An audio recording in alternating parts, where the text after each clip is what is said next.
Hello, my name's Kevin Morrell, and together with Graeme Currie, both of us are at Warwick Business School, we've authored a paper in Public Administration Review on impossible jobs or impossible tasks, client volatility and frontline policing practice in urban riots.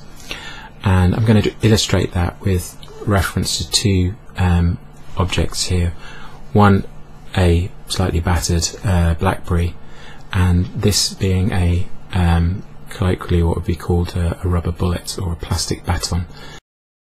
And you can see that's the explosive charge that has set that off. The reason for talking about those two is they kind of intersect in relation to the central case that we look at in the paper. First, let me say a little bit about what the Impossible Jobs framework is for people who are not familiar with it. It comes from Edwin Hargrove and John Glidewell's edited book. They identify 4 criteria which make the agency chief or commissioner or boss of a public agency impossible. And these criteria interact, and it's the interaction and the interlocking of the criteria that make the agency chief's job impossible. The first is they deal with unpopular or illegitimate clients, so there's less goodwill inherently towards the agency.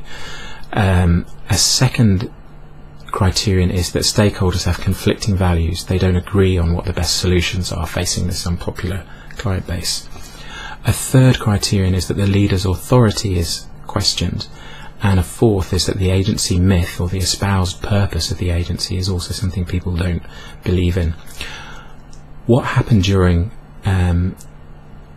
the UK riots of 2011 was that you had an intersection of these various things. Policing tactics and operations and procedure came under question because it was faced with a completely new threat, in a sense, which was the role of contemporary technology, and specifically closed network instant messaging, which meant that small groups were able to coordinate remotely in real time and pose the police with problems that their standard operating procedures weren't prepared for. Interestingly though, the police didn't deploy this tactical option in England, even though there was pressure from politicians and other stakeholders to do so. Why do we say that frontline policing is a great way to look at the Impossible Jobs framework? Well, the Impossible Jobs framework originally applies to the chief or the agency head, but in policing of urban riots, actually those complexities and dilemmas and problems and impossibilities translate to the front line. So the police officer, because of their powers, because they work with crowds, because they work in a public space, because things can change very rapidly, and because of contemporary technology, is faced with an impossible task. And we use the phrase task because riot police or public order police, that's not the only thing they do. They're in the UK we have a generalist model of policing. We think this is an interesting way of talking about impossible jobs, to draw this distinction between a job and a task. The second thing we do is we suggest that if you think about the most familiar framework within public administration about what makes jobs difficult, it's the account by Lipsky of the street level bureaucrat. We suggest that riot police are a kind of subset of this street level bureaucrat, where some street level bureaucrats face the impossible in the way that Hargrove and Glidewell talk about agency chiefs facing the impossible.